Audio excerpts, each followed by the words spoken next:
Today, the mass surveillance of all Americans by the US government and its corporate partners is a totally normalized reality. Despite its widespread acceptance, it is an outrageous, blatant violation of our constitutional rights. It's difficult to ascertain how the chilling effect of dragnet spying has changed society in the post-9/11 world. However, many insiders in the intelligence community understood the dangers of these programs from the beginning. Edward Snowden is celebrated as a hero for bringing proof of NSA's mass spying and bulk collection to the world. But years prior, Bill Binney had blown the whistle on this very same program. A 36-year veteran at the NSA, Bill Binney was the technical director, responsible for developing and overseeing the agency's spying technology. He even developed ThinThread, the data monitoring program that was later hijacked by the Bush administration to implement widespread warrantless surveillance. Mounting pressure caused Obama to pass the Freedom Act in 2015, which only outsourced its bulk acquisition to telecom companies, using the secretive FISA court as an intermediary. And nearly 20 years after 9/11, these unaccountable agencies are using new fears, like of Russian cyber warfare, to grow their power and operations. I caught up with Binney in Vancouver at the University of British Columbia, where he received the Allard Prize for International Integrity, to talk to him about blowing the whistle and the fight against the surveillance state today. So you were the technical director at the NSA for many, many years. Talk about what you were trying to do with the creation of ThinThread. It was basically to try to solve technical problems that the analysts were having. There were about 6,000 analysts involved in analyzing all the data from all the countries of the world. So the biggest problem I saw was the basically ballooning information from the digital world. So the point was there was too much data, even back then in the 90s, when it wasn't anywhere near the capacity they have now to collect data. So even then they were buried. I mean, they could tend to 20 or 30,000 items every day from the day's take. They'd start through them. If they ran into something they had to report, they go report it and stop. Then at the end of the day, they leave and all the rest of it wasn't looked at. So then the next day came in, the same another 20,000 or so items came down on them to look at. So they started the same process again. So even internally in NSA, they were saying we are overburdened by overload. I said, well, if you look at the data itself, you're doomed because it's just too much of it. So the metadata was the key to be able to pull out what was relevant and let the rest of it simply go by, and don't let your analysts look at it, just don't take it in.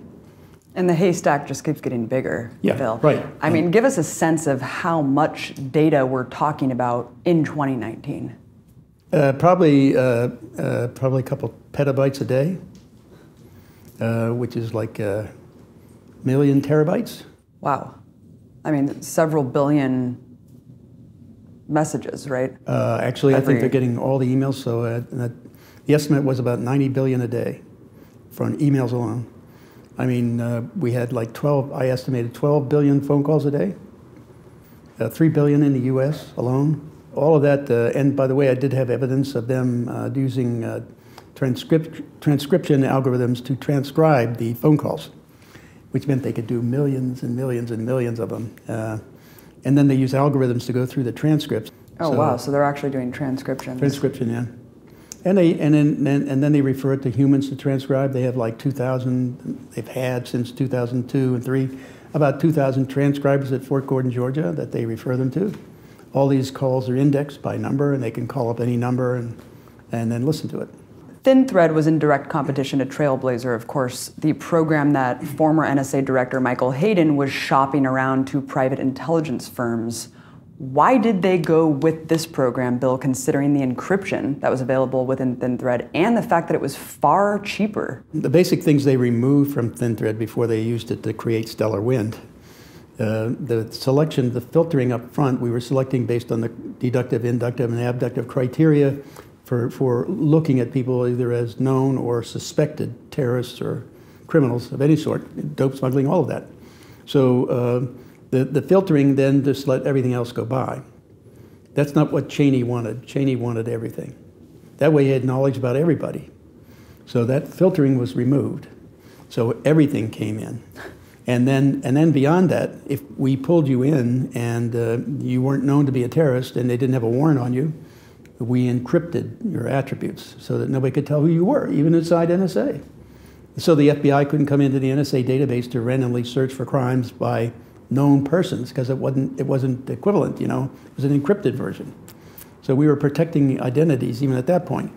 But the final one was the real kicker for them. That was the one that basically analyzed the network log. And when we said that we would monitor all this and keep track of all of it and show return on investment and all that, management at NSA said, "You mean Congress could come in and see all this and know what we're doing?" And we said, sure, they could do that. Their answer was, "You are never going to do this."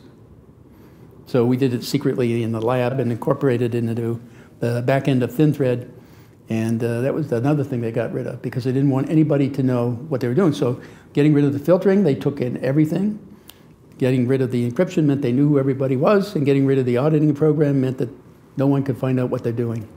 And this was a fire sale kind of opening it up to private intelligence firms to capitalize on Trailblazer, not ThinThread, because it was far more expensive. What was the incentive, though? Because this was before the fire sale that opened up after 9/11. The CEO of Quest, Joe Naccio, was approached in late February of 2001, about 7 months before 9/11, to turn over all the data on all his customers. And the person who did, they were from NSA. They came in from NSA to do that. So this is like the intent is there to collect data on U.S. citizens and everybody, and bulk acquisition was their motive.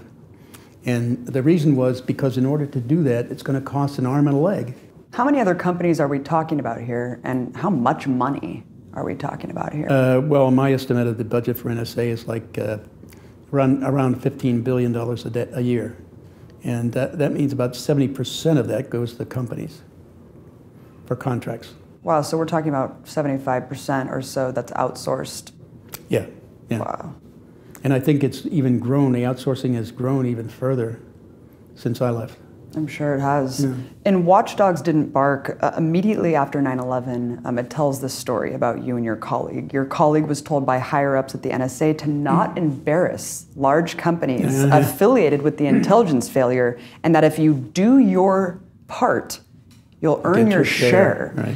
And saying that they could milk the cow for 15 years. Now, Yes. Bill, this seems like a very odd thing to say in the immediate wake of the most devastating terrorist attack on U.S. soil. Well, you see, the focus is on getting money, and that's the reason they say those kinds of things. It's not to fix the problem.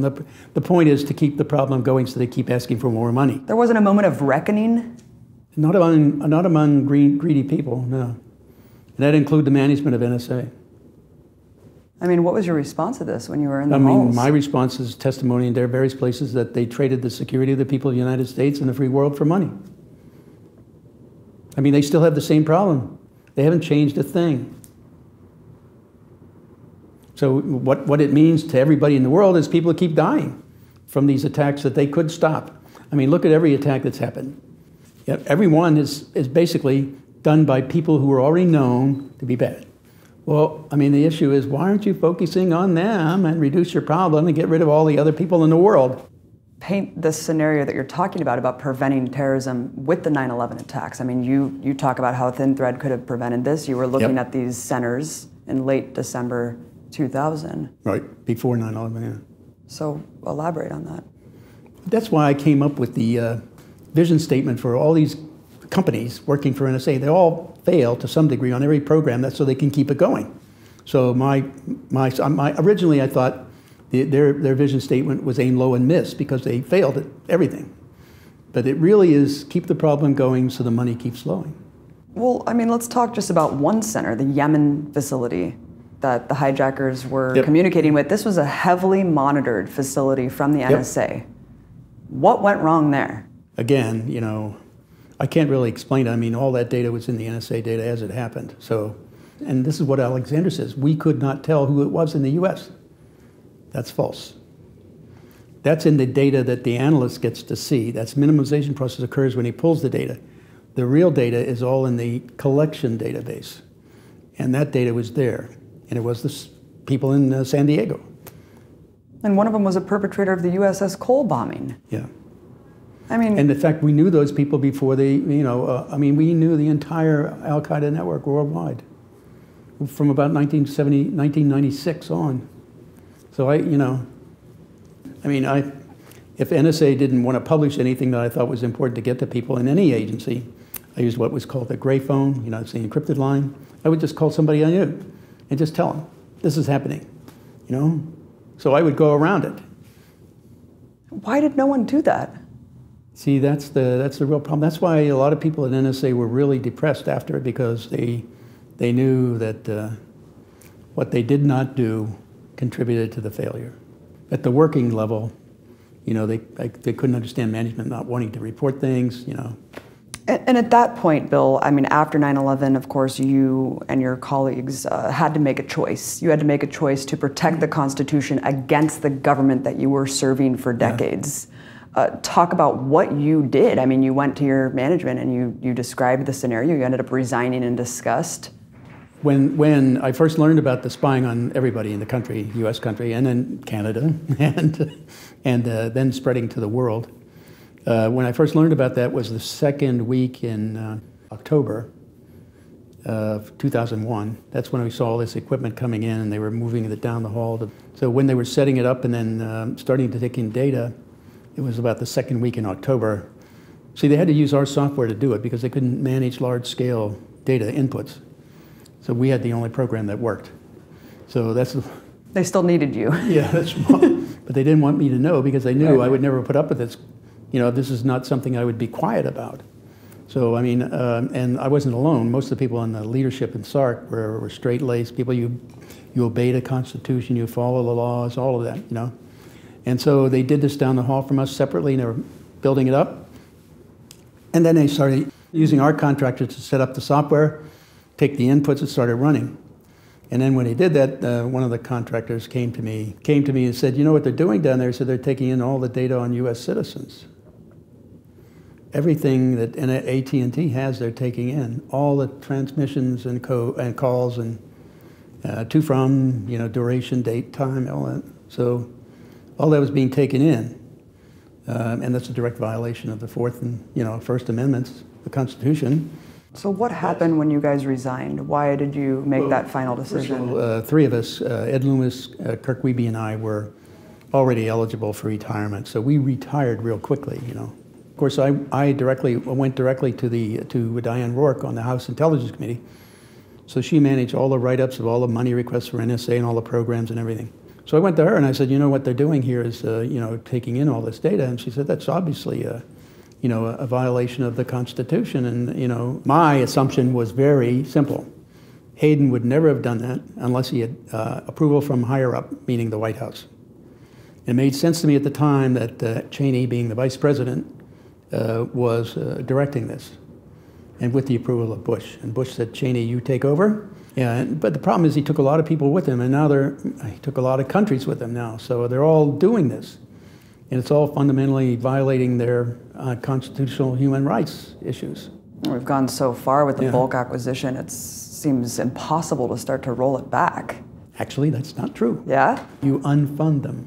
When you cut their budget, they can't do it. Yeah, but isn't there kind of an intelligence security complex that's, you know, you can argue is just kind of operating on its own? I call it the Praetorian Guard. You know, those who want to manage who is president or leader and who and what they do. They can control what they do by simply modifying, selecting only certain information and making it available to them. You know, it kind of gives them the ideas. What would give the president the idea of doing this? So you select the data that would influence him in making a decision to do that. In 2007, Bill, the FBI raided your home alongside colleague Kurt Wiebe. What was that experience like for you guys, and were you surprised by the aggressiveness of the response? Yeah, well, you know, I was in the shower at the time, and they broke in and pushed my son out of the way at gunpoint. Came up and pointed guns at my wife. They came in the shower and pointed guns at me, and I sat there and, you know, why am I a threat, you know? So point was, and I'm pretty sure that Attorney General Gonzalez sent them there to keep us quiet because he had just testified to the Senate Judiciary Committee about the president's terrorist surveillance program, where he only talked about the tapping of phones when someone in the U.S. is talking to a foreigner. That was the part they talked about. They didn't talk about any of the rest of it, which was total bulk acquisition of everything that every U.S. citizen does on the internet, on the phone network, and in financial transactions, anything in financial transactions, credit card use, everything. So all of that they didn't talk about, and they were afraid. They knew we had experience of going to committees in the Congress. They didn't want that to happen, and so Gonzales said, you better hit them now, and so they did. So they were desperate. Yeah, they were. Yeah, they wanted to keep this out of court, no public exposure on the surveillance program, so concoct something about it. And they were doing that to us too, and they tried 3 separate times to indict us, right? So at the same time, I was accumulating evidence of malicious prosecution on the part of the justice and also the FBI. When it came time to do that, I got the information to them that I was preparing to charge them with malicious prosecution when they took us to court for this fabricated conspiracy charge they were manufacturing. So the NSA says that, of course, none of this data that you're talking about is used maliciously against American citizens. Talk about why that's not true, and also the parallel construction, kind of retroactive framing of how you can use this. They're speaking when they say that. They're speaking for analysts in NSA. That's the only people they're speaking for. But they don't tell you that they left taps in for CIA and FBI and DEA, the Drug Enforcement, and they also didn't tell anybody that the Five Eyes, GCHQ and Britain, Canadians, Australians, and New Zealanders also had direct access to that database. This is the collection of bulk acquisition of data, all piled into the, I assume it's all basically in the Utah 1 million square foot storage facility. And they allow them direct access in to interrogate it, and that's all done without any oversight whatsoever. And then they used it against Jim Rosen, the Associated Press, and so they have already used this data to spy on activist groups and whistleblowers and groups like Occupy Wall Street. Yeah, right, and reporters of all sorts. So they're already using it, and the DEA has access, all these other agencies have access, and also what you and Snowden have frequently talked about, which is the retroactive prosecutorial aspect of this. Right, that's the next step. Once you've got the data and the access to it, you can search target people, for example. If you get a tip from the streets, somebody's a dope dealer, you go into this data and look at everything that person's doing, assemble evidence for prosecution, and you could say, go arrest these people. So that's the way they originally arrest people. Then when it comes to going to a criminal court, they actually do the parallel construction, which means they use standard policing techniques to look for data that will implicate them in a crime. And it helps that they know where the data is. So, but they pretend that it's not from the NSA that they acquired it from. Right. They substitute that for the NSA data in a court of law and say, here's the evidence that we used to prosecute them or to arrest them. It's basic perjury. Okay, so, and this is policy of the Department of Justice of the United States. And they used the two-hop principle that Obama thought was really the way to do it. We told him it wasn't. You needed to add some restrictions because it meant like if I called Google, that's one hop. Or if I got an email with Google, that's one hop. The next hop is Google out. That's to 1.5 billion people a day, roughly. So within a few days, you have virtually everybody in the network on. So that means you can spy on anybody. So NSA was happy with that. Once NSA is happy, there's something wrong, right? It's real simple. Bill, we didn't hear much about Vault 7 and the WikiLeaks revelation about Nobody that. wants And to talk about the CIA spying apparatus that potentially more unaccountable than the NSA. I mean, talk about how far-reaching that goes. Actually, I think what they had in Vault 7 was a contribution from NSA and GCHQ and the other Five Eyes combined. Here's all our attacks. See what you can do with it. And they may have developed some of their own by actually capturing them from foreign countries. The ability, once you acquire it, to manipulate it, change it, and make it look like someone else is doing a hack or something like that. It was a set of programs that would allow them to make it look like the Russians did it or the Chinese. Right. Or I mean, all those kinds of things are possible too. I mean, they could even go in and attack your computer, look into your files, and change and modify what you have there. So they could make it look like you're guilty of any crime. Before Snowden's revelations, before 9/11, Americans had a different mentality where we had the kind of memory of the Stasi, Nazi Germany, where you can ask people, oh God, I'd never support something like that, right? Why this kind of mainstream complacency and kind of the mantra now where I have nothing to hide, so why should I have anything to fear? A great quote from Joseph Goebbels, the propaganda minister for Hitler. You know, so, I mean, those are great quotes. I mean, that's exactly how totalitarian states operate. That's the point. This is a totalitarian-based slide. This is where we're going. You know, I think they've done it by basically generating fear in the population. The fear that something's going to happen unless they do this. When in fact, I mean, we knew that was a fraud from the beginning. You don't have to give up any privacy to have security. Let's move on to the allegations of Russian hacking into Podesta's email account in the DNC. Can you first go over the evidence that Mueller claims to have to prove that it's Russia? Well, you see, I really don't know of any evidence that Mueller has because he never made it public. So the only evidence I have is what's made public.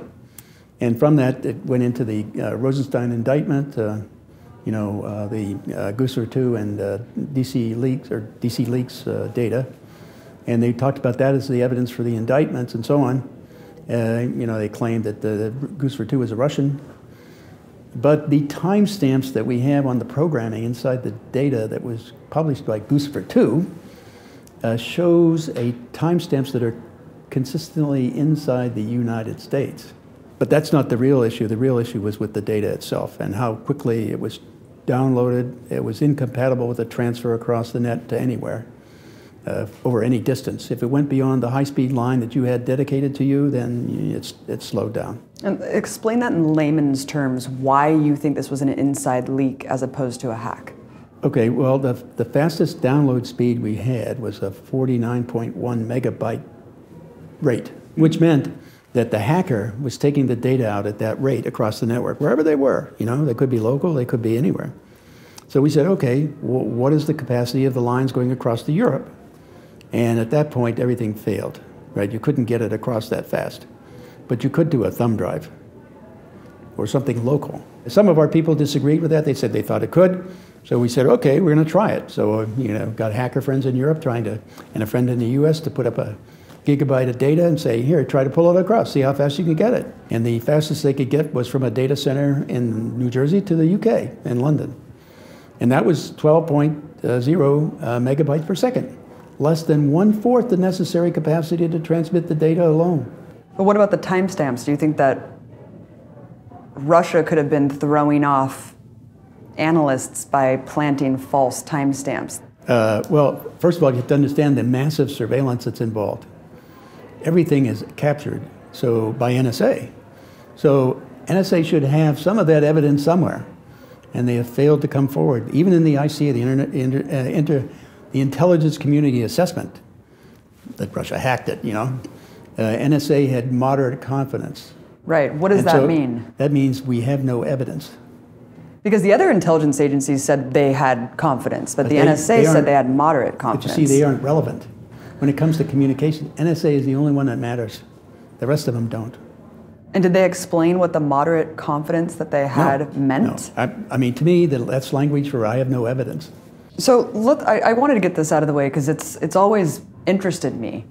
Because you claim that British diplomat Craig Murray corroborates this, that he claims that he handed over a drive to someone. He talked to somebody who was involved in transferring the data, yeah. So he himself talked to someone? But even from the forensic evidence based on the WikiLeaks exposure of data that they published, there were multiple ways that they got it.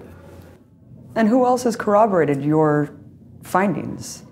A number of technical people in the veteran intelligence professionals for sanity, and others around the world, by the way. Mm-hmm. You're not hesitant to call people in the U.S. government criminals, co-conspirators. Are there any enforcement bodies that are still doing their job and following the Constitution at this point? Actually, it's getting hard to find them. Even the Rutherford Institute, looking at the application of law around the world, local and state people are seeing, you know, the idea that they have scrapped the Fourth Amendment in terms of their arresting and searching people and things like that. What about the CIA? Should that agency be abolished? Actually, I think they do perform a function that's meaningful to keep. But the rest of it, sure. There's a big chunk of it that should be eliminated. So for NSA also. Yeah. I think we can cut the intelligence budget, which is probably over $100 billion a year, and they're really trying to defend us, but have failed every time an attack occurs. As you mentioned, there's barely anyone in Congress that has a different view on U.S. foreign policy, on curbing the surveillance state, curbing the police state. What is going on here? Why is no one able to see what we're seeing, Bill? Well, because we're not members of the military intelligence complex or the shadow government. We're not members of that. So, everybody in that environment is they're in their own bubble, okay? Everyone in Congress? A good many of them, yeah.